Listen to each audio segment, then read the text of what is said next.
Hola, muy buenas tardes a todos. Antes que todo, agradezco a la doctora Nayeli Bueno la invitación para estar el día de hoy con ustedes. Y durante los siguientes minutos yo les voy a hablar de un tema que está muy en boga,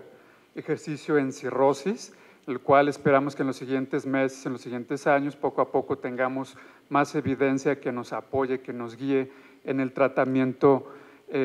mediante esta intervención en estos pacientes.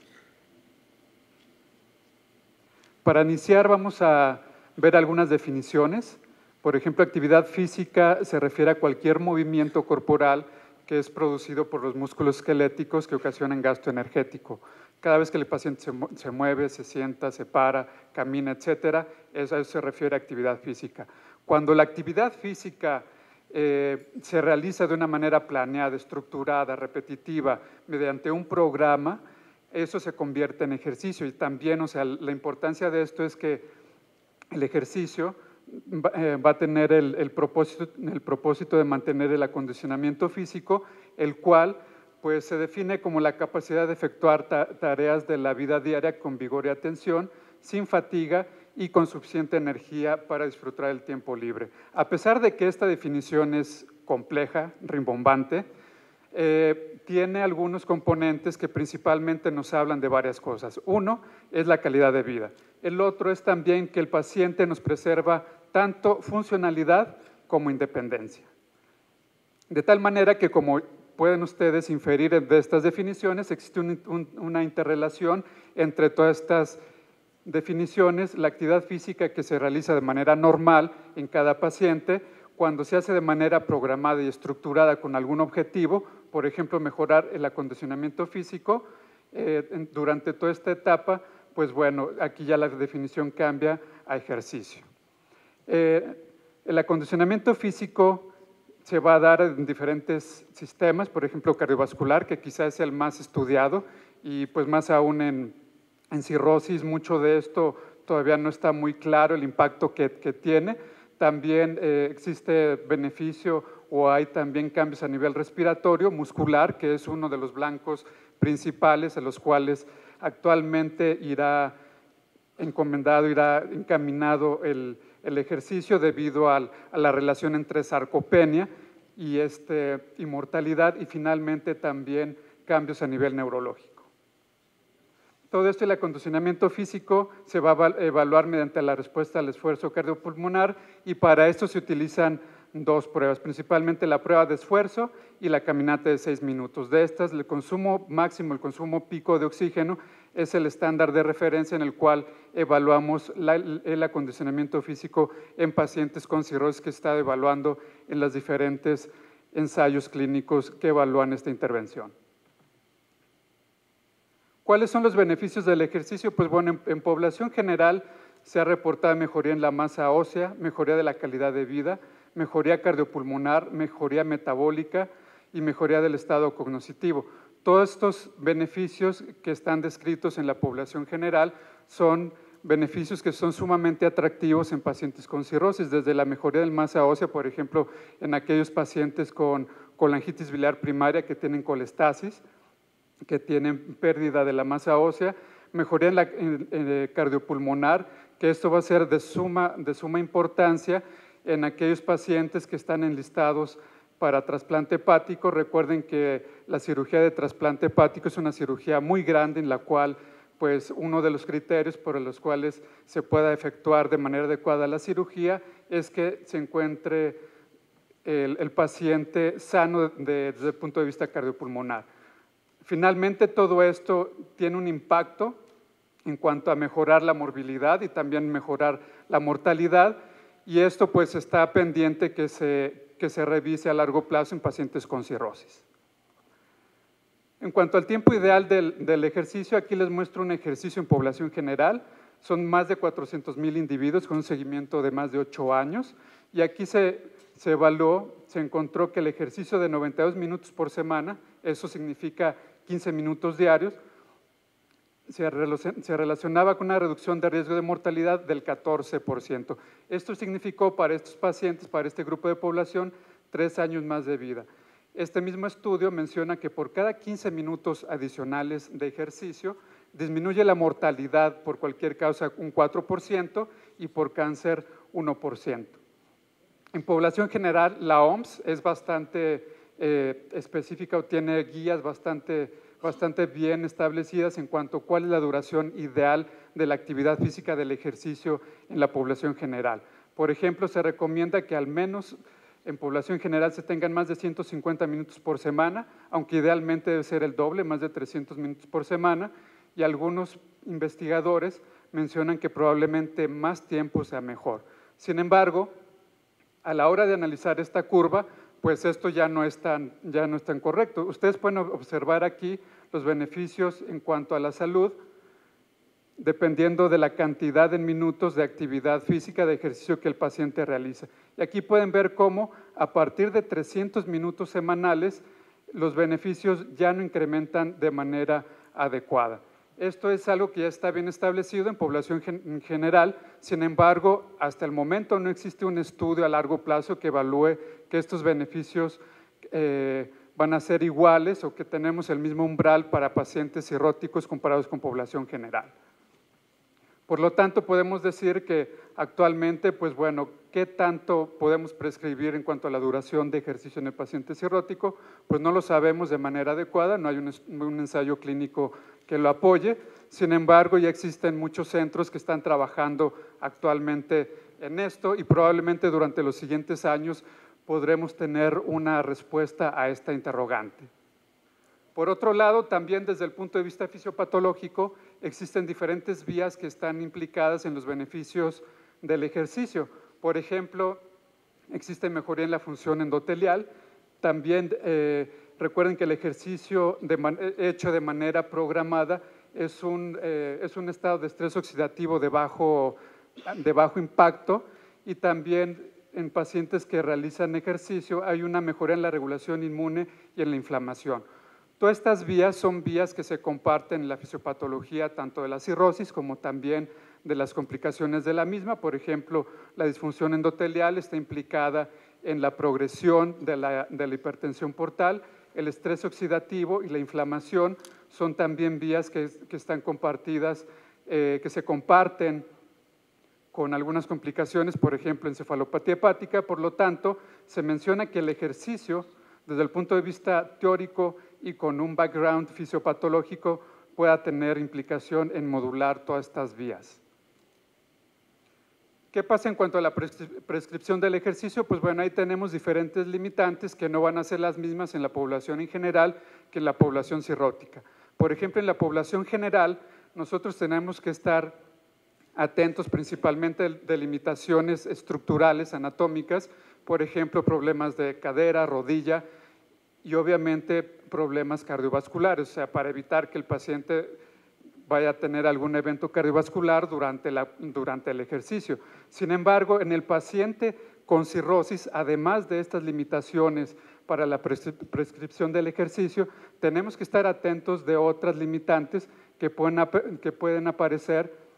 durante el transcurso de la enfermedad. ¿Como cuál? Pues bueno, la sarcopenia que está presente hasta en el 40% de los pacientes, pues bueno, muchas veces se vea como una limitante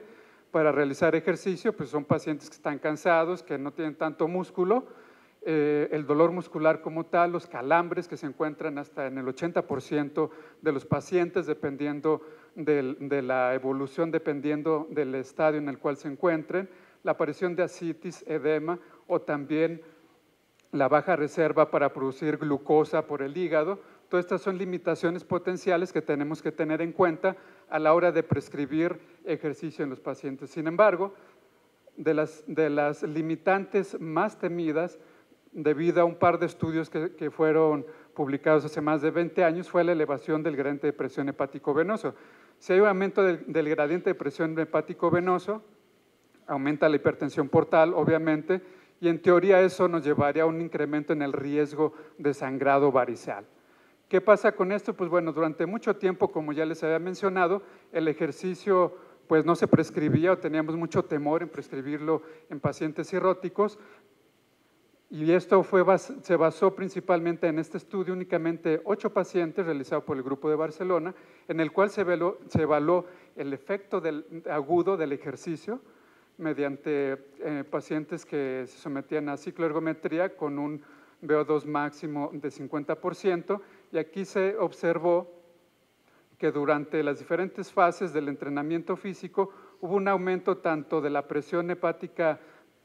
libre de enclavamiento y el gradiente de presión hepática. Entonces, derivado de este estudio, de las recomendaciones iniciales era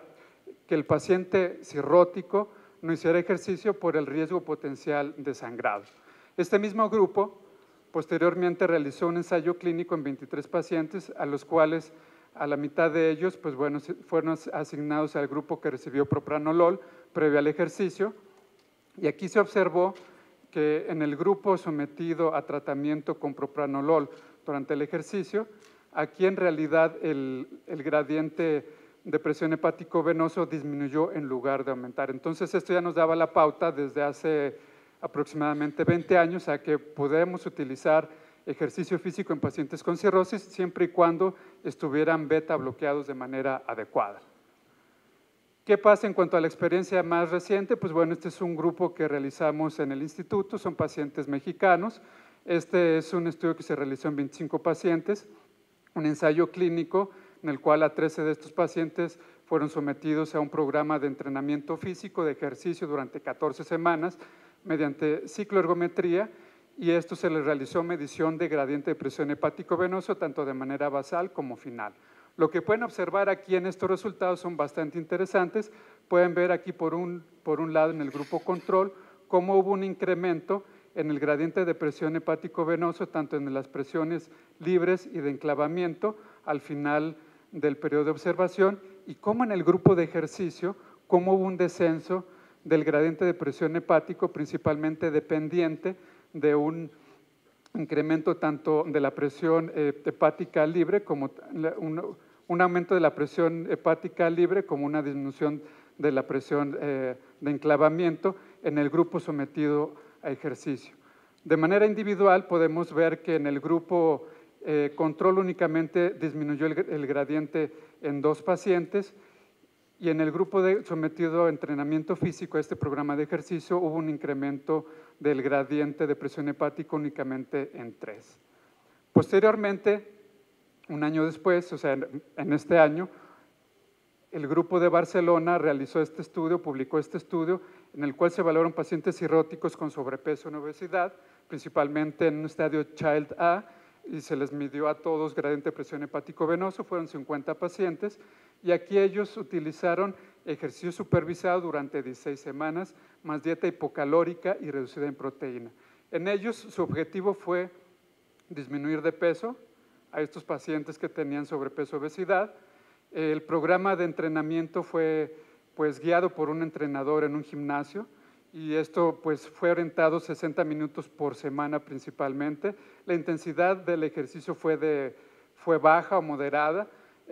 únicamente determinada por el entrenador, y aquí el hallazgo principal fue una disminución del gradiente de presión hepática venoso de casi 2 milímetros de mercurio en la población. Aquí también estos investigadores encontraron que el gradiente disminuyó más en pacientes con mayor pérdida de peso, sugiriendo que esto depende de que la disminución del gradiente o la mejoría en la hipertensión portal en pacientes con obesidad y con sobrepeso depende de la cantidad de grasa, depende de la cantidad de peso que se pierde. Una de las limitantes de este estudio es que es un estudio clínico no controlado. Sin embargo, como pueden ver hasta el momento, pues bueno, estos 2 estudios ya nos dan la pauta para poder indicar ejercicio de manera más segura en los pacientes con cirrosis. Bajo el principio de primero no hacer daño, y ahora que ya sabemos que al menos existe evidencia en la cual nos sugiere que no hay un incremento en el riesgo de sangrado, que no hay aumento del gradiente de presión hepático venoso en pacientes cirróticos sometidos a ejercicio, los objetivos del ejercicio deben de encaminarse, uno, a mantener la funcionalidad, y esto principalmente en el sujeto, en el paciente pretrasplante hepático, y también los objetivos de esto irán hacia educar al paciente hacia un estilo de vida más saludable, hacia una educación que sea en realidad duradera, durante el tiempo, durante la evolución, y aquí tenemos diferentes también subobjetivos, como por ejemplo mejoría en el estado nutricional, adecuada función cardiopulmonar, mejoría metabólica, lo cual pues a final de cuentas va a tener un impacto muy importante en la calidad de vida del paciente. ¿Qué pasa en cuanto a nutrición y ejercicio? Pues bueno, el efecto del ejercicio requiere siempre un programa de nutrición adecuado a las necesidades del paciente. Yo no puedo hablar del ejercicio de manera aislada, yo aquí siempre hablaré de un binomio ejercicio-nutrición. De nada sirve que sometan a un paciente a un estrés de bajo grado, si bien es de bajo grado en estos pacientes por la baja reserva que algunos de ellos pueden tener, pueden complicarse si no reciben el tratamiento nutricional adecuado, y ese tratamiento de nutrición adecuado debe de ir enfocado a las necesidades específicas del paciente. No es lo mismo un paciente que tenga falla renal, no es lo mismo un paciente que ya haya desarrollado ascitis, que tenga albúmina baja, que tenga también diuréticos o que tenga depresión de la masa muscular, que un paciente que se diagnostica en estadios incipientes de la enfermedad y que prácticamente se puede considerar que es alguien normal. La dieta irá cambiando, así como también la prescripción del ejercicio debería cambiar dependiendo del tipo de paciente o del estadio en el cual se encuentre el paciente. De manera general podemos decir que la dieta aunada al ejercicio debe ser alta en proteínas y con una cantidad de energía adecuada para evitar principalmente el catabolismo y promover la síntesis proteica, que si eso lo vemos, lo aunamos a las charlas que ya ustedes escucharon previamente, en el cual la sarcopenia, o sea, se relaciona con mortalidad, pues en teoría si nosotros podemos mejorar la cantidad de músculo en estos pacientes mediante nutrición y ejercicio, teóricamente pudiera mejorar la mortalidad del pronóstico de estos enfermos. Aquí en esta tabla, aunque está un poco muy cargada, bueno, está muy cargada, aquí se muestran algunos de los estudios, es una tabla que no incluye a todos ellos, sin embargo, es únicamente una muestra para que vean los diferentes estudios que se han realizado a lo largo del tiempo, tienen más de 20 años, en los cuales ya se ha empezado a estudiar el efecto de ejercicio en pacientes con cirrosis e hipertensión portal, y aquí empezamos con el que les describí, únicamente 8 pacientes, el más grande es el publicado recientemente con 50 pacientes, y cómo va mejorando algunos de los diferentes parámetros como el gradiente de presión hepático-venoso, cómo mejora principalmente la cantidad de músculo evaluado mediante las circunferencias, también cómo hay mejoría en los indicadores de aptitud física como la VO2 pico. Sin embargo, pues podemos decir en la actualidad que todos los ensayos clínicos son ensayos clínicos que tienen muy pocos pacientes, por lo que todavía estamos a la espera de nuevos estudios más grandes que nos puedan dar pues más información en cuanto a todos estos beneficios del ejercicio en pacientes con cirrosis. ¿Qué pasa con los beneficios metabólicos? Pues bueno, aquí les muestro 2 estudios en pacientes con daño crónico hepático, pacientes con infección crónica por virus de hepatitis C y cirrosis, en los cuales se utilizó ejercicio guiado mediante podómetro. En estos pacientes se ha encontrado que hay mejoría tanto en el índice de masa corporal, en la cantidad de grasa corporal y visceral, también en los índices relacionados con la resistencia a la insulina. Hay disminución de los niveles de insulina y de glucosa en ayuno, así como también mejoría en el colesterol y en otros lípidos. Finalmente, todo esto relacionado con el síndrome metabólico, también se ha observado que hay una disminución de marcadores inflamatorios como interleucina 6, adiponectina y TNF-alfa. Finalmente, pues bueno, como ya les había mencionado, uno de los puntos más importantes del ejercicio de la actividad física en estos pacientes será la mejoría en la calidad de vida, la cual se ha evaluado mediante diferentes instrumentos como el CLDQ o el SF36 en esta población,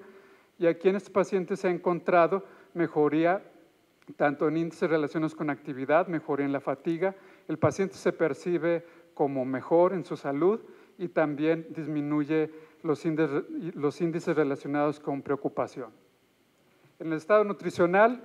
pues bueno, ya no voy a ahondar tanto, se pueden aquí evaluar mediante todos los métodos que ustedes ya han estado escuchando en las diferentes charlas, pero se ha encontrado mejoría en la masa muscular, la cantidad de grasa, disminución en la grasa corporal y en el ángulo de fase, que todo esto, a final de cuentas, se han visto que hay estudios que correlacionan con mortalidad. Casi para terminar, en cuanto a la mejoría cardiopulmonar, esta se evalúa mediante el consumo máximo de oxígeno y para esto, pues bueno, se utiliza tanto la prueba de esfuerzo como también la caminata de 6 minutos y aquí se ha encontrado que a 8, 12 y 16 semanas de ejercicio aeróbico en esta población de cirróticos hay un aumento de entre el 8 al 10%